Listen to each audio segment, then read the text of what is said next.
The New York skyline is transforming right before our eyes. 432 Park Avenue. 432 Park Avenue. 432 Park Avenue. 432 Park Avenue. At 432 Park Avenue. I think it's tall. I think it's good. I think it adds to the landscape here in Midtown. Ultimately, it will be 1,398 feet. Not only is it the tallest residential tower in the city, it's also the tallest in the Western Hemisphere. The design was inspired by a trash can.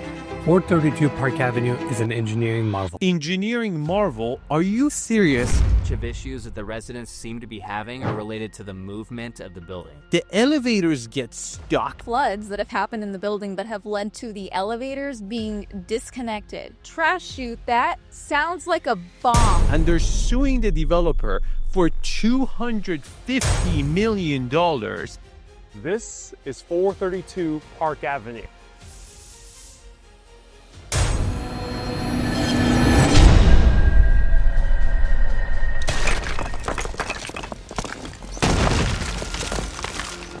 This video is brought to you by Houzeo, America's most advanced home buying and selling platform. Americans across the nation are saving on commissions with Houzeo.com. You can too. Check out Houzeo.com on the web or the Houzeo mobile app. Billionaire's Row, a street where dreams are built. A premium address with buildings like 111 West, 157, and Central Park Tower. Among them is the famous 432 Park Avenue. 147 homes in the sky, each one listed at $20 to $82 million. Total cost of construction, $1.25 billion. This was supposed to be the most luxurious residential property in NYC. But why did the residents sue the building developers for $250 million? Did their dreams fall short or completely shatter?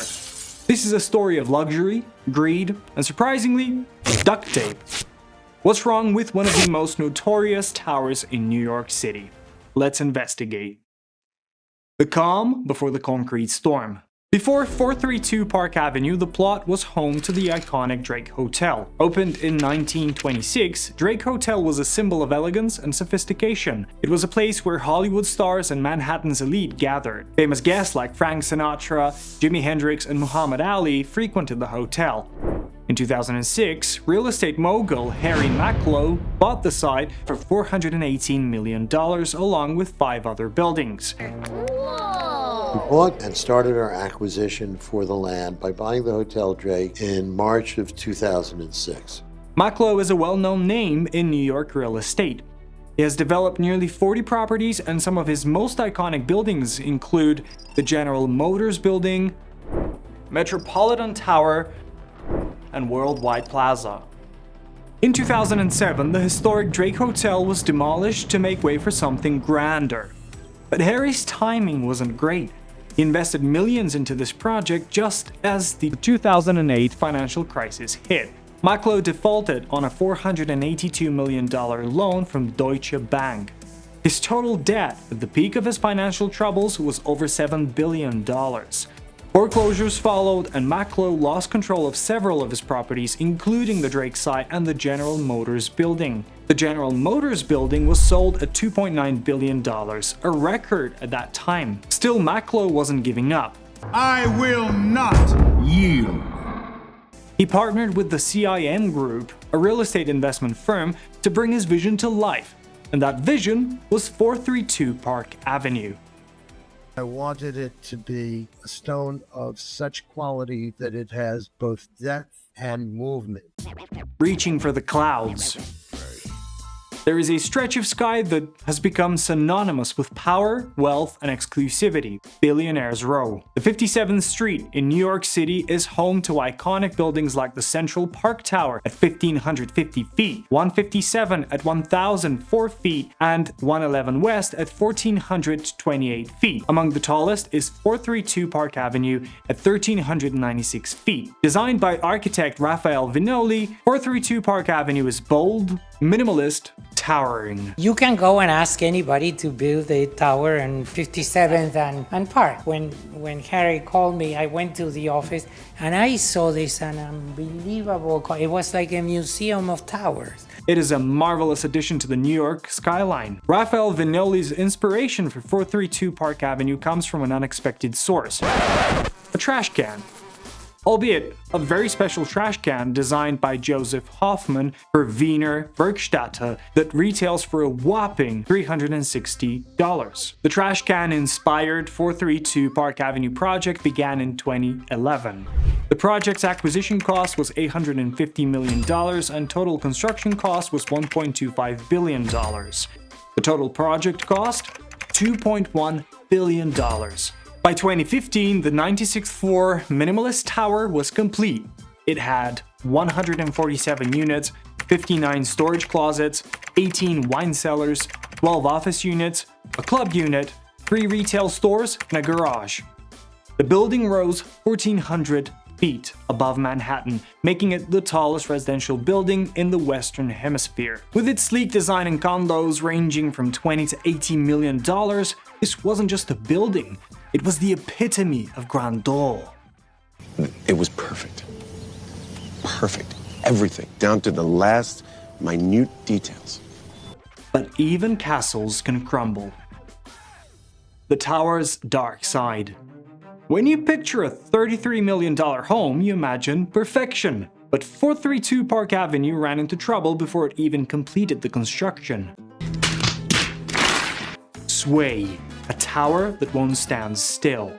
One of the early red flags was how much the building swayed during high winds. For context, let's compare 432 Park Avenue to some of the tallest buildings in the world. Number 1, the Empire State Building. It is 1,454 feet tall with a height-to-width ratio of 3:1. To counter the wind sway, sturdy steel trusses surround the central elevator shafts braced with diagonal beams. This is the building's dampening system. The Empire State Building only sways about an inch in rapid winds as per Discovery. Number 2, Willis Tower in Chicago is 1,729 feet tall and has height-to-width ratio of 6.4:1. The tower utilizes a bundled tube structural system consisting of 9 interconnected square tubes that provide rigidity and stability. The building sways approximately 6 inches under heavy winds. Number 3, the famous Burj Khalifa in Dubai is 2,722 feet tall. It has a height-to-width ratio of 18:1. The tower has a central reinforced concrete core with 3 extending wings in a Y-shaped layout. This configuration provides a stable base. Also, the building's height decreases in a series of setbacks as it ascends, which helps confuse the wind. The building sways approximately 58 inches during high winds. Number 4, Taipei 101. This Taiwanese marvel of architecture is 1,667 feet tall. It has height-to-width ratio of 8:1. The tower has a tuned mass damper, a 660-ton pendulum suspended from the 92nd to the 87th floor that counteracts wind-induced sway. Taipei 101 doesn't sway under normal high wind conditions. This is how in 2022 a 6.8 magnitude earthquake shook Taipei 101's tuned mass damper, keeping the building stable. Now let's look at 432 Park Avenue, which is a 1,396 feet tall building and has a height-to-width ratio of 15:1. 432 Park Avenue has 5 wind escape floors along with a tuned mass damper. These floors allow wind to pass through, which adds stability to the building. But does it? 432 Park Avenue sways a terrifying 50 to 60 inches in high winds as per Gizmodo.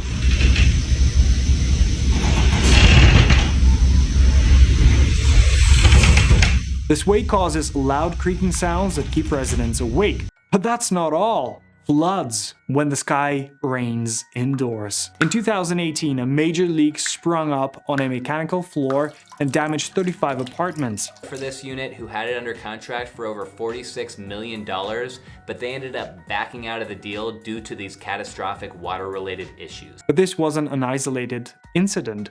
Another major flood happened in the same year. In November of 2018, the first one was acknowledged in an email to residents, and then only 4 days later, a water line failure on the 74th floor caused water to enter elevator shafts. The leak started from 2016 and still persist. Elevator malfunction, a vertical nightmare trapped in the clouds. The constant floods and building sway mess with the elevator systems, leaving residents trapped in their multi-million-dollar homes. Some were even stranded inside the elevators for hours. Arc flash incident. On June 3rd, 2021, developers assigned a contractor to address the persistent water leaks haunting 432 Park Avenue. Unfortunately, the developers didn't give precise information about the electrical wiring layout under the concrete floors. The contractor, unaware, drilled into one of the concealed cables. Bam! An arc flash explosion propelled him several feet through the air. Fortunately, the contractor survived, but the incident disrupted power and disabled the air conditioning system. The emergency repairs for this cost over $1.5 million. Failed railings.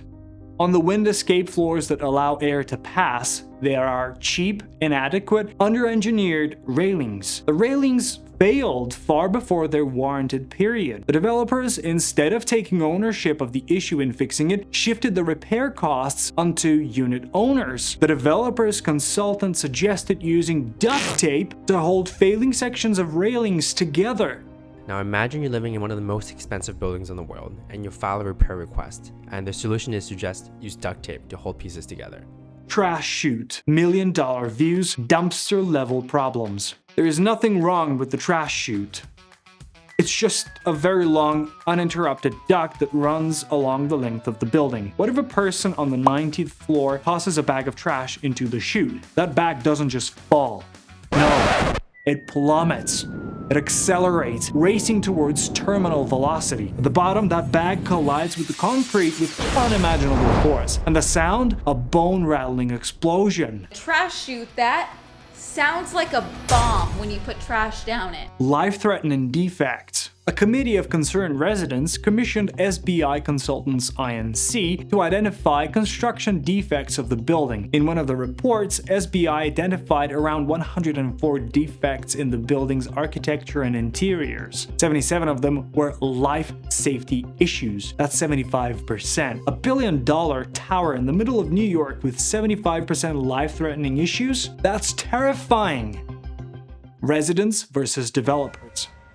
By 2021, the residents had enough. In September, the condominium board sued the developers over 1,500 construction defects. The plaintiffs were board of managers of the 432 Park condos, representing the unit owners. And the defendants were the sponsor, 56th and Park NY owner LLC, Charles Garner, Ryan Harder, Devin McCarkle, Jeff Mack, Harold Macklow, Jerry Thomas, and Terry Waxner. The lawsuit demanded a staggering $250 million in damages. Here's how it broke down. First, breach of contract against sponsor. Counts 1, 3, and 5. The residents claimed that the developers had flat out broken their promises. Even after experts flagged critical issues, the developers allegedly ignored them. For this, the plaintiffs demanded $125 million.